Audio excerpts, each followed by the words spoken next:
ရှိဦးစွာကျွန်တော်တို့ဆရာကိုမေးခြင်းနဲ့မင်းခွန်းကပေါ့နော်အိမ်ထောင်မပြုတ်ခင်မှာကျွန်တော်တို့ဘာတွေပြင်ဆင်ရမလဲပေါ့နော်ဒီအချက်နဲ့ကျွန်တော်တို့မင်းခွန်းနဲ့ပြန်စရအောင်အဆင်ပြေတယ်နော်အိမ်ထောင်မပြုတ်ရသေးတဲ့သူတွေအတွက်ရောနော်တကယ်လို့ကျွန်တော်တို့အိမ်ထောင်ပြုတ်ပြီးသားသူတွေအတွက်အကောင်းကြီးဖြစ်မယ်ထင်တယ်အိမ်ထောင်မပြုတ်ခင်မှာဘာတွေပြင်ဆင်ရမှာလဲဆိုတဲ့ဒီမင်းခွန်းနဲ့ကျွန်တော်တို့ပြန်ပြီးမှမေးကြပါတယ်ဆရာပေါ့နော်လူငယ်တွေအတွက်ပေါ့နော်အိမ်ထောင်မပြုတ်ခင်ဘာတွေပြင်ဆင်ရမလဲပြင်ဆင်စရာတွေအများကြီးရှိပါတယ်အဲ့ဒီတကအထူးသဖြင့်စိတ်ဓာတ်ကိုပြင်ဆင်ရမယ်စိတ်ဓာတ်ကလေအိမ်ထောင်ပြုတော့မယ်လို့တွေးထားပြီးမှခလေးဆန်နေလို့မရဘူးခလေးဆန်တာတစ်ခါတလေပဲချစ်ဖို့ကောင်းတာနော်အမြဲတမ်းဆိုရင်ကျွန်တော်မနေ့ကတော့ပြောလိုက်တယ်ကြက်တရေသုံးနေတကယ်ကိစ္စကြီးတစ်ခုကိုဘဝနဲ့ချီပြီးလောက်ရမယ့်အရာမှာဘလို့တိုင်မင်မလဲဒီကိစ္စ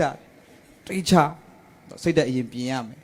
ပြီးကျန်းစာထဲမှာဆိုရင်နှုတ်ကပတ်တော်နဲ့အညီပြင်ဆင်ရမှာတွေအများကြီးရှိတယ်တိတ်ချဆူတောင်းပြီးဆုံးဖြတ်တိတ်ချဆူတောင်းပြီး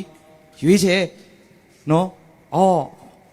ရွေးချယ်တော့မယ်အိမ်ထောင်ပြုတော့မယ်တိတ်ချမရွေးချယ်ပဲနဲ့နော်လူတွေရဲ့အတန်ကြားတာနဲ့ပဲရွေးချယ်လို့ရှိရင်ဒုက္ခရောက်တတ်တယ်နော်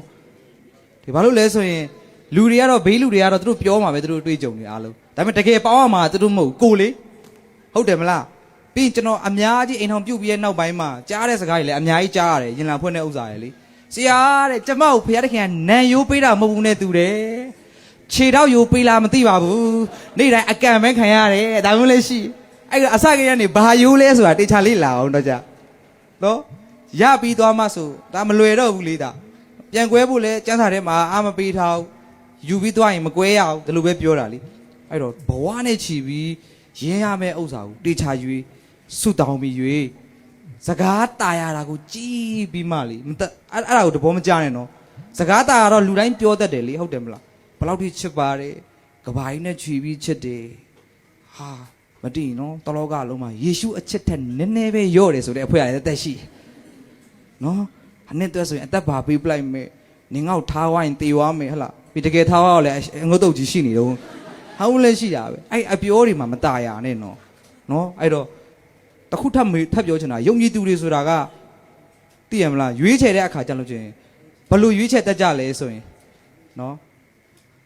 ဆုတောင်းပြီးရွေးချယ်တယ်လို့ပြောပြီးတော့ပြီးရင်တကယ်လဲရသွားတဲ့ခါမှာဖခင်အလိုတော်ပဲလို့ဝန်ခံတတ်တယ်နော်အဲ့တော့တခါတော့လာမိထားတဲ့ယုံကြည်သူတွေပလေးတက်လားတဲ့ယုံကြည်သူမကောက်အမှုတော်ဆောင်မှာပလေးတက်တယ်အမှုတော်ဆောင်ဆိုပြီးမှအတင်းသွားကြိုက်ဟိုကလည်းပြန်ပြောတယ်ဖခင်တခင်ကငါ့ကိုနင့်ကိုနိုးစော်တယ်ကြိုက်ပြီးသွားရောတိတ်မကြောက်ပြက်သွားတယ်စာတန်နောက်ရှက်တယ်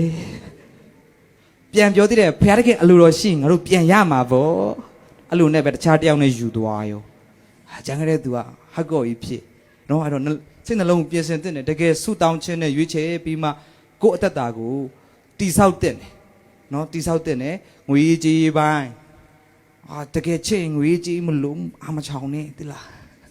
တကယ်ငွေကြီးကအများကြီးစကားပြောတာရှိတယ်ဒီလိုပြောလို့ management အပိုင်းပြောတာငွေကြီးနဲ့ပတ်သက်တဲ့အပိုင်းပြီးအိမ်ထောင်ရေးနဲ့ပတ်သက်တဲ့ဗဟုသုတတွေလေ့လာရမယ်ပြီးကိုယ့်ထက်အသက်ကြီးတဲ့ဆရာသမားတွေရှိတယ်သူတို့ရဲ့လုပ်ပုံကိုင်ပုံသူတို့အိမ်ထောင်တိဆောက်တဲ့ပုံဒါတွေကြည့်ရမယ်အားလုံးအစင်တင်ဖြစ်မှပဲအိမ်ထောင်ပြုတာကောင်းပါတယ်နှုတ်မဆိုရင်အားလုံးကိုအိမ်ထောင်ရေးအစင်မပြေခြင်းအပြင်ကိုယ့်ရဲ့မိဘတွေကိုလည်းဒုက္ခပေးရရောက်တယ်အတင်းတော်ကဆရာကြီးလည်းသူတို့ကအမှဆုတောင်းပေးတယ်လေတစ္ဆာလဲဆိုခိုင်းတယ်အိုဒီဖြစ်စေနာဒီဖြစ်စေစင်ရဲဒီဖြစ်စေချမ်းသာဒီဖြစ်စေသူတို့တက်ထက်ပေးရလည်းမလွယ်ဘူးနော်ဘာလို့ဆိုဖခင်တခင်ရှေ့မှာသူတို့ကကိုစားခံပြီးမှသူတို့ညကိုပေါင်းသစ်ပေးပါတယ်ဆိုပြီးမှလက်ထပ်ပေးတာပြီးတော့ဂတိတွေပေးပြီးမှမအိုခင်ကွဲသွားကြရောစင်ရဲဒီဖြစ်စေတဲ့ငွေကြေးနဲ့ပြတ်တက်ပြီးတော့ပြတ်သွားရောဒါမျိုးတွေဖြစ်တတ်တယ်ဒါကြောင့်အဲ့ဒါတွေအားလုံးကိုသတိထားပြီးတော့နှုတ်ကပတ်တော်နဲ့တေချာရွေးချယ်ပြီးတော့ပြင်ဆင်သင့်ပါတယ်ဆိုတဲ့ဟာလေးကိုပြောချင်ပါတယ်ရောက်တိုင်းဖြန့်ကောင်းရှိပါစေဝါနော်ကျွန်တော်အားလုံးအတွက်တကယ်အကျိုးရှိတယ်နော်ကျွန်တော်အတွက်လည်းကျွန်တော်လည်းအိမ်ထောင်ပြုပြီးသားဒါမဲ့တကယ်အကျိုးရှိတယ်ထဲမှာပါတယ်ဖေပေးတဲ့ဆရာကိုလည်းကျေးဇူးတင်တယ်